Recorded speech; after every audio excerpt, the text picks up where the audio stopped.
করি গো বন্ধু ভক্তির শিখলে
দেখো না আমরা অনেকেই আমরা নাম কীর্তন হরিবাসর করতে যাই তাই না একদল ভক্ত সামনে বসে নাম শ্রবণ করতে করতে দু নয়নের জল ঝরাচ্ছে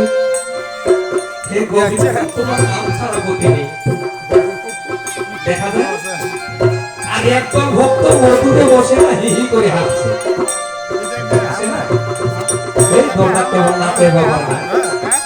দেখেন এই একই জায়গায় কেউ কাঁদছে কেউ হাসছে সামনের ভক্তগুলো কি এমন রস পেয়েছে কৃষ্ণ নামের যে ধুনহীনের যন্ত্র আছে আর পিছনের ভক্তগুলো কি এমন রস পাইবে যে তারা হিহি করে হাসছে দেখো না এই নববৃন্দাবনে আজকে অনেক রসের আলোচনা রসের কীর্তন রসের কথা হবে তাই তো একমাত্র যারা রসি তারাই তো এই রসটুকু ধরতে পারে তাই তো মহাজনের পদে পদার্থ দিয়েছে গো কারে গো বৃন্দ প্রভৃতি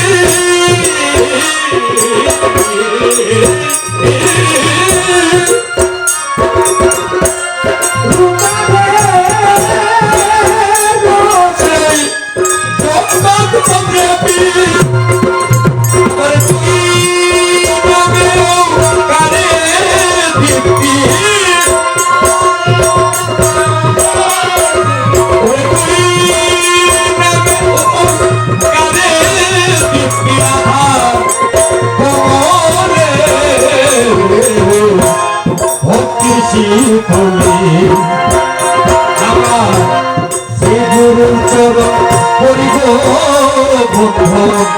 ভক্তির শিখলে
দেখো ভক্তি নমস্কার আবার কেউ বলতেছে কি প্রণাম কতগুলো কথা কথাগুলো কত জানা আপনারা কি করেন মায়ের কাছে এসে কি করেছেন? প্রণাম করেছেন না ভক্তি করেছেন না নমস্কার করেছেন? হ্যাঁ, ভক্তি করেছেন? সত্যি সত্যি কেউ নমস্কার প্রণাম করেন নাই? হ্যাঁ হ্যাঁ, নমস্কারও কইছে না। হ্যাঁ, তোমরা কি আসলে যেহেতু কেউ প্রণাম করেছে, কেউ ভক্তি করেছে, কেউ নমস্কার করেছে, শাস্ত্র ব্যাখ্যা দিয়েছে যেহেতু কথা তিনটা, তাহলে অর্থ তিনটা, তার ব্যাখ্যাও আলাদা আলাদা। আসলে এগুলো আমাদের জানার প্রয়োজন। এবং প্রথমেই বলি, এই নববৃন্দাবনে এসেছেন, এই মায়ের মন্দির প্রাঙ্গণে এসেছেন, বনের তো আসার সময় আপনারা কে কে স্বামীকে প্রণাম করে এসেছেন? একটু হাত তুলেন। একবারে সংখ্যা খুবই কম, মানে 3 জন দেখা গেছে। আপনি যতই যাও না মন্দির মসজিদ, যতই করো গঙ্গা স্নান, বাবা মাকে না বাঁচিলে হয় না খুশি ভগবান। আপনারা যতই যান আর যতই তা করি না কেন, আমি আপনাদেরকে বলে বোঝাতে পারবো না। আমি ছোট মানুষ, হয়তো কালকে বলবেন, অনেকে হয়তো বলবে দিলীপটা এই না শিকানি ভেটা সেখানে আমার বুঝাচ্ছে। আসলে সেইটা নয়, শাস্ত্র যা বলে তাই আমি বলার চেষ্টা করতেছি। আজকে থেকে আমি যা বলতেছি একটু শোনার চেষ্টা করবেন। যেখানেই যাবেন, যে কোনো কাজে যাবেন, আপনার প্রথম গুরু হলো স্বামী। স্বামীকে প্রণাম করবেন অবশ্যই, তার সাথে শ্বশুর শাশুড়িকে। ফাদারের লো, মাদারের লো, শ্বশুরও বাবা, শাশুড়িও মা। কি বেটা, যদি না করেন তাহলে আপনার কোনো কাজে আসবে না।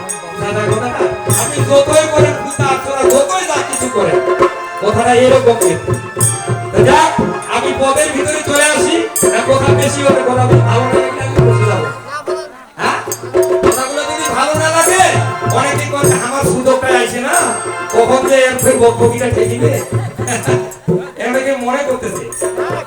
হ্যাঁ, যদি আপনারা বলতে বলেন তাহলে আমি চেষ্টা করবো একটু আপনাদের মনের কথাগুলো তুলে ধরা। ঠিক আছে, বলা যাবে? হ্যাঁ, জানা যাবে? হ্যাঁ, তাহলে ভক্তি, প্রণাম, নমস্কার আসলে তিনটা জিনিসের তিনটা অর্থ বাবা। প্রণাম, নমস্কার, ভক্তি। নমস্কার মানে সংস্কৃত হলো নমস্তে। নম অর্থাৎ হলো কারো কাছে নত হওয়া বা অভিবাদন করা। নমস্কার মানে আমি আপনার কাছে নত হইলাম। কার কাছে? আরতির কাছে নয়। আরতির ভিতরে যেটা আছে পরমাত্মা, তার কাছে আমি নত হইলাম। নমস্তে, বুঝা যায়? নমস্তে। প্রণাম আমরা কাকে করি? আমাদের মধ্যে যারা তাকে আমরা প্রণাম করি। এবং কোনদিন দেখিছেন যে যতগুলা কৃষ্ণ মন্ত্র যতগুলা আছে সবগুলোর প্রণাম মন্ত্র লেখা আছে? কোথাও কি লেখা আছে ভক্তি মন্ত্র কি নমস্কার মন্ত্র? লেখা রয়েছে কি প্রণাম মন্ত্র। প্রণাম আমরা কাকে করি? যত দেব দেবতা মুনি ঋষিদেরকে প্রণাম করি। এবং আমরা প্রণাম করতে পারবো আমাদের বৈশিষ্ট্য দ্বারা, জেঠা কাকা উঠে দ্বারা, তাদেরকে প্রণাম বলে সম্বোধন করতে পারি। কাকা প্রণাম, জেঠ প্রণাম, মানে উঠে দ্বারা। আর সমবয়সী বা সম ভাব, এদেরকে নমস্কার মতো হওয়া যায়, কিন্তু তার উঠে হলো প্রণাম। কিন্তু এই যে বলছেন ভক্তি, এই ভক্তিকে শাস্ত্র 9 ভাগে ভাগ করেছে। বলেছে শ্রবণম, কীর্তনম, অর্চনম, বন্দনম, দাস্য পাদসেবনম, বিষ্ণু স্মরণম আর পরিবেদনম। আমি বসে যাচ্ছি, এই শিল্পীরা গান চলিতেছে নাকি? চলিতেছে? ভালো লাগে নাই? ভালো আছে।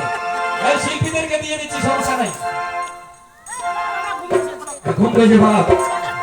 তাহলে এই ভক্তিকে 9 ভাগে ভাগ করেছে। শ্রবণম, কীর্তনম, অর্চনম, বন্দনম, দাস্য পাদসেবনম, বিষ্ণু স্মরণম আর পরিবেদনম। ভক্তি এমনি এমনি নয়, এটাকে 9টা ভাগে ভাগ করেছে শাস্ত্র। প্রথমে হলো শ্রবণ ভক্তি। এই যে এসেছে কিসের জন্য? একটু শুনতে হবে। এই যে ভক্তিটা না, কীর্তন হবে, কয়টা পানি আসতেছে, একটু কীর্তন শুনতে হবে। এই যে একটা ভক্তি না, চলো তো একটু ভক্ত শুনতে যাই, না চলো তো একটু ওইখানে কীর্তন হচ্ছে একটু শুনতে যাই, লীলা কীর্তন হচ্ছে শুনতে যাই। এই যে একটা ভক্তি, প্রথম ভক্তিটা এইটা।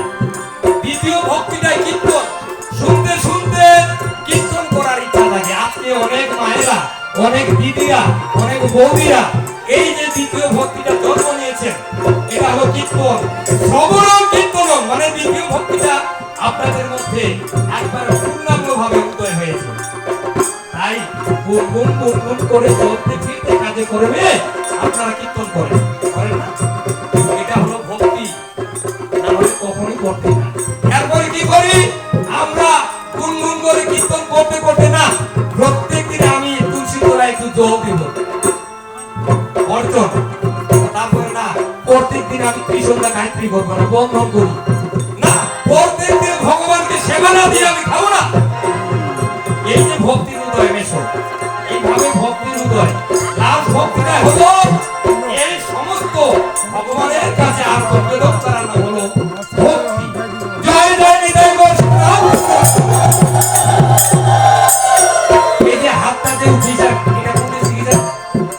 দু হাত খুলিলেন,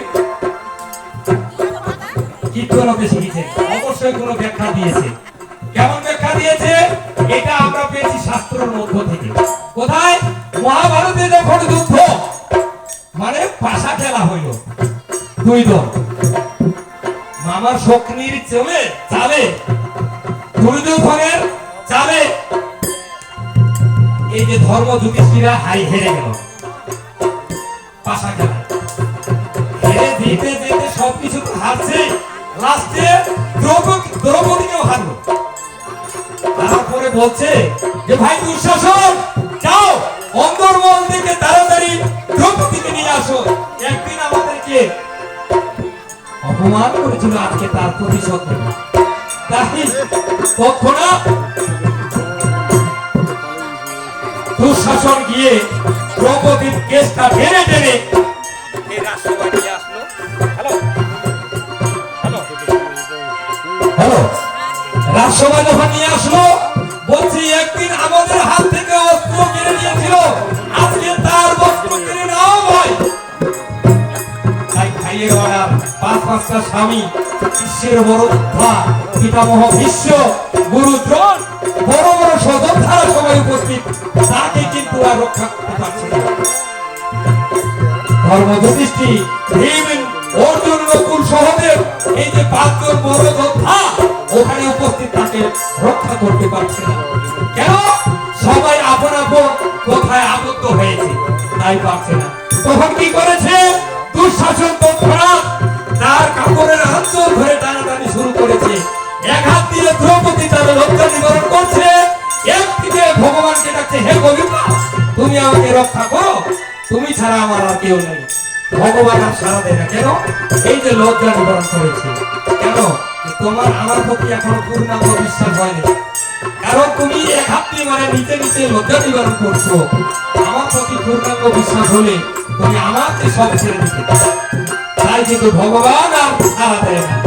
তাই এমন সময় ধূপ ধরে যখন টানাটানি শুরু করেছে, উপায় নেই, দুহাত তুলে বলছে, হে গোবিন্দ আজ থেকে যা কিছু তোমার জন্য আমি শ্রদ্ধা পূর্ণ করলাম, তুমি রক্ষা করতা, তুমি রক্ষা করো। দুহাত তুলে জয় জয় জয়। এই দুহাত তুলে যখন দ্রৌপদী দুহাত তুলে গোবিন্দকে ডেকেছে, গোবিন্দ এত কাপড় কাজ করেছে যে দুঃশাসন টেনে টেনে শেষ করতে পারে না। এটাই কিন্তু ভক্তি। লাস্ট ভক্তিটা এক দেশ থেকে আরেক দেশে যুদ্ধ লাগলে দুহাত তুলে আত্মসমর্পণ করে। তাই আমরা যেখানেই যাব, যে জায়গায় যাব, দুহাত তুলে হরি বল বলে আত্মসমর্পণ করব। ওরে পন্ডিত চরণ